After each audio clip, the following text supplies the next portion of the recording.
सच्चिदानन्दरूपाय विश्वोत्पत्त्यादिहेतवे तापत्रयविनाशाय श्रीकृष्णाय वयं नमः। श्रीकृष्णाय वयं नमः। सभी भक्तों को नमस्कार। श्रीमद् भागवत के 8वें स्कंध में गजेंद्र मोक्ष की कथा है। वास्तव में गजेंद्र मोक्ष की यह जो कथा है, इस कलयुग में भी एक ऐसा दिव्य अस्त्र हम सभी भक्तों के पास है, जो गजराज जिस प्रकार से एक संकट में फंस गए थे और उस संकट से उबरने के लिए उन्होंने नारायण को याद किया और नारायण आकर के उनको बचाए, वैसा ही संकट हम सभी के जीवन में आता ही रहता है। उस संकट से उबरने में आज भी आप इस गजेंद्र मोक्ष स्तोत्र का पाठ करके देख सकते हैं। हमारे भी मन को, हमारे शरीर को भी, और इस पारलौकिक दुनिया में तरह तरह की आपत्तियां, विपत्तियां और कष्ट तो आते ही रहते हैं। इस गजेंद्र मोक्ष स्तोत्र का मैंने अपने जीवन में व्यक्तिगत प्रयोग भी करके देखा है और मुझे संकट से नारायण ने मुझे निकाला है। इस गजेंद्र मोक्ष स्तोत्र का संस्कृत पाठ भी कर सकते हैं। मैं आप सभी भक्तजनों की सुविधा के लिए इसका जो हिंदी अनुवाद है वह पढ़ के सुनाता हूँ। कृपया इसको सुनिए और भगवान के श्री चरणों पर भरोसा रख करके उनको प्रणाम करिए।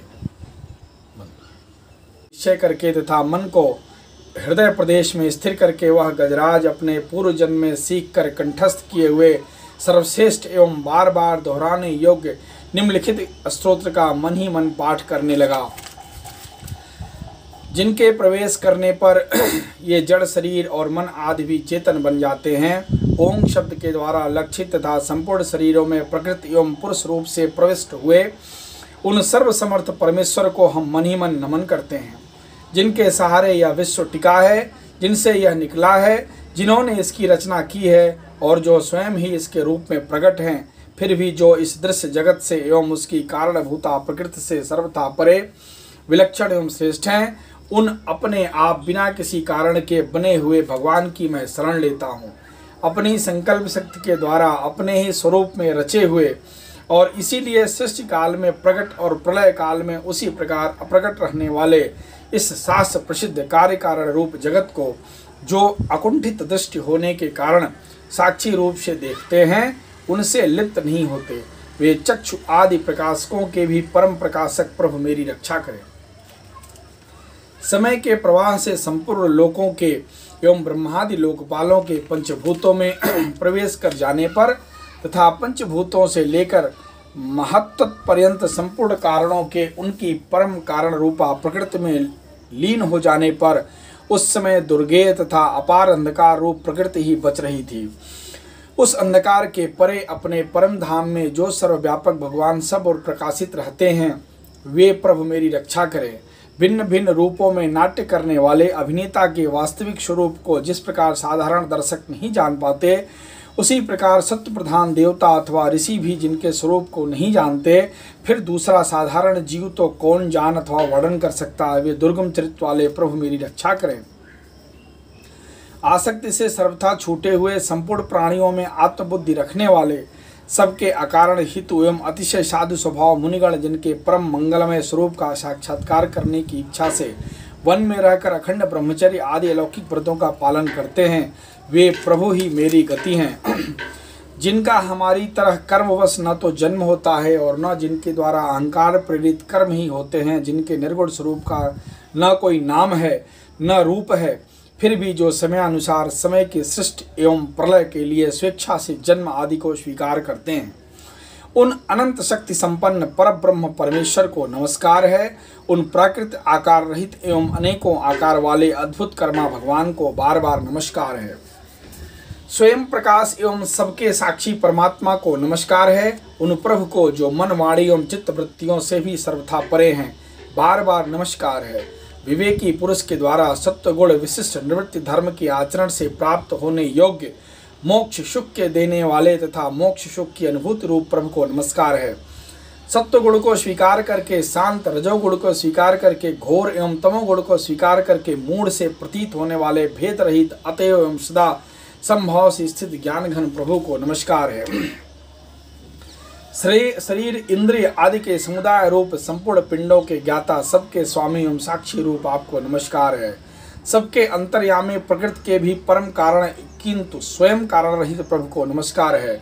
संपूर्ण इंद्रियों एवं उनके विषयों के ज्ञाता, समस्त प्रतीतियों के कारण रूप संपूर्ण जड़ प्रपंच एवं सबकी मूलभूता अविद्या के द्वारा सूचित होने वाले तथा संपूर्ण विषयों में अविद्या रूप से भासने वाले आपको नमस्कार है। सबके कारण किंतु स्वयं कारण रहित तथा कारण होने पर भी परिणाम रहित होने के कारण अन्य कारणों से विलक्षण कारण आपको बारंबार नमस्कार है। संपूर्ण वेदों एवं शास्त्रों के परम तात्पर्य मोक्ष रूप एवं श्रेष्ठ पुरुषों की परम गति भगवान को नमस्कार है। जो त्रिगुण रूप काष्ठों में छिपे हुए ज्ञान में अग्नि हैं, उन गुणों में हलचल होने पर जिनके मन में सृष्टि रचने की बाह्यवृत्ति जागृत होती है तथा आत्म तत्व की भावना के द्वारा विधि निषेध रूप शास्त्र से ऊपर उठे हुए ज्ञानी महात्माओं में जो स्वयं प्रकाशित रहते हैं, उन प्रभु को मैं नमस्कार करता हूँ। मुझे जैसे सरलागत पशुतुल्य जीव की अविद्या रूपी फांसी को सदा के लिए पूर्ण रूप से काट देने वाले, अत्यधिक दयालु एवं दया करने में कभी आलस्य न करने वाले नित्य मुक्त प्रभु को मेरा नमस्कार है। अपने अंश से संपूर्ण जीवों के मन में अंतर्यामी रूप से प्रकट रहने वाले सर्वनियंता अनंत परमात्मा आपको मेरा बारंबार नमस्कार है। शरीर, पुत्र, मित्र, घर, संपत्तियों, कुटुंबियों में आसक्त लोगों के द्वारा कठिनता से प्राप्त होने वाले तथा मुक्त पुरुषों के द्वारा अपने हृदय में निरंतर चिंतित ज्ञान स्वरूप सर्वसमर्थ भगवान को मेरा नमस्कार है। जिन्हें धर्म, अभिलषित भोग, धन एवं मोक्ष की कामना से भजने वाले लोग अपनी मनचाही गति पा लेते हैं, अपितु जो उन्हें अन्य प्रकार के अयाचित भोग एवं अविनाशी पार्षद शरीर भी देते हैं, वे अतिशय दयालु प्रभु मुझे इस विपत्ति से सदा के लिए उभार लें। जिनके अनन्य भक्त जो वस्तुतः एकमात्र उन भगवान के ही शरण हैं, धर्म, अर्थ आदि किसी भी पदार्थ को नहीं चाहते, अपितु उन्हीं के परम मंगलमय एवं अत्यंत विलक्षण चरित्रों का गान करते हुए आनंद के समुद्र में गोते लगाते रहते हैं, उन अविनाशी, सर्वव्यापक, सर्वश्रेष्ठ ब्रह्मादि के भी नियामक अभक्तों के लिए अप्रकट होने पर भी भक्ति योग द्वारा प्राप्त करने योग्य, अत्यंत निकट होने पर भी माया के आवरण के कारण अत्यंत दूर प्रतीत होने वाले, इंद्रियों के द्वारा अगम्य तथा अत्यंत दुर्विजय, अत्यंत अंतरहित किंतु सबके आदि कारण एवं सब ओर से परिपूर्ण उन भगवान की मैं स्तुति करता हूँ। ब्रह्मादि समस्त देवता, चारों वेदता, संपूर्ण चराचर जीव नाम और आकृति के भेद से जिनके अत्यंत क्षुद्र अंश के द्वारा रचे गए हैं, जिस प्रकार प्रज्वलित अग्नि से लपटे एवं सूर्य से किरणें बार बार निकलती हैं और पुनः अपने कारण में लीन हो जाती हैं, उसी प्रकार बुद्धि, मन, इंद्रियां और नाना योनियों के शरीर यह गुणमय प्रपंच जिन स्वयं प्रकाश परमात्मा से प्रकट होता है और पुनः उन्हीं में लीन हो जाता है, वे भगवान वास्तव में न देवता हैं, न असुर हैं, न मनुष्य हैं, न तिर्यक हैं, योनि के प्राणी हैं, न वे स्त्री, न पुरुष और न नपुंसक हैं, न वे ऐसे कोई जीव हैं जिनका इन तीनों श्रेणियों में समावेश न हो सके। न वे गुण हैं, न कर्म है, न कार्य है, न तो कारण है। सबका निषेध हो जाने पर भी जो कुछ बच रहता है वही उनका स्वरूप है और वही सब कुछ है। ऐसे भगवान मेरे उद्धार के लिए आविर्भूत हूँ। मैं इस ग्राह के चंगुल से छूटकर जीवित रहना नहीं चाहता, क्योंकि भीतर और बाहर सब ओर से अज्ञान के द्वारा ढके हुए इस हाथी के शरीर से मुझे क्या लेना है। मैं तो आत्मा के प्रकाश को ढक देने वाले उस अज्ञान की निवृत्ति चाहता हूँ, जिसका कालक्रम से अपने आप नाश नहीं होता, अपितु भगवान की दया से अथवा ज्ञान के उदय से होता है।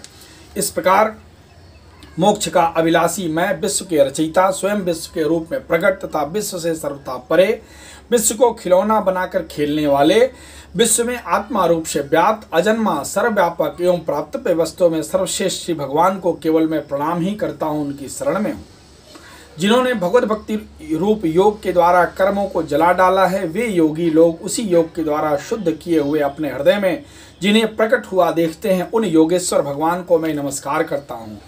जिनकी त्रिगुणात्मक शक्तियों का राग रूप वेग असह्य है, जो संपूर्ण इंद्रियों के विषय रूप में प्रतीत हो रहे हैं तथा जिनकी इंद्रियां विषयों में ही रची पची रहती हैं, ऐसे लोगों को जिनका मार्ग भी मिलना असंभव है, उन शरणागत रक्षक एवं अपार शक्तिशाली आपको मैं बार बार नमस्कार करता हूँ।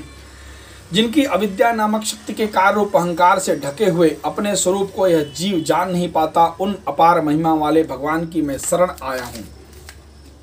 जिनके पूर्वोक्त प्रकार से भगवान के भेद रहित निराकार स्वरूप का वर्णन किया गया था, उस गजराज के समीप जब ब्रह्मा आदि कोई भी देवता नहीं आए, जो भिन्न भिन्न प्रकार के विशिष्ट विग्रहों को ही अपना स्वरूप मानते हैं, तब साक्षात श्री हरि, जो सबके आत्मा होने के कारण सर्वदेव स्वरूप हैं, वहां प्रकट हो गए। उपयुक्त गजराज को उस प्रकार दुखी देखकर तथा उसके द्वारा पड़ी हुई स्थिति को सुनकर सुदर्शन चक्रधारी जगदाधार भगवान इच्छानुरूप वेग वाले गरुड़ जी के पीठ पर सवार हो स्तवन करते हुए देवताओं के साथ तत्काल उस स्थान पर पहुंच गए जहां वह हाथी था। सरोवर के भीतर महाबली ग्राह के द्वारा पकड़े जाकर दुखी हुए उस हाथी ने आकाश में गरुड़ की पीठ पर चक्र को उठाए हुए भगवान श्री हरि को देखकर अपनी सूंड, जिसमें उसने पूजा के लिए कमल का एक फूल ले रखा था, उठाया और बड़ी ही कठिनता से सर्वपूज्य भगवान नारायण आपको प्रणाम है, यह वाक्य कहा। उसे पीड़ित देखकर अजन्मा श्रीहरि ने एकाएक गरुड़ को छोड़कर नीचे झील पर उतर आए। वे दया से प्रेरित हो ग्रास सहित उस गजराज को तत्काल झील से बाहर निकाल लाए और देवताओं के देखते देखते चक्र से उस ग्राह का मुंह चीर कर उसके चंगुल से हाथी को उबार लिया। बोले चक्र सुदर्शन धारी भगवान विष्णु जी महाराज की जय।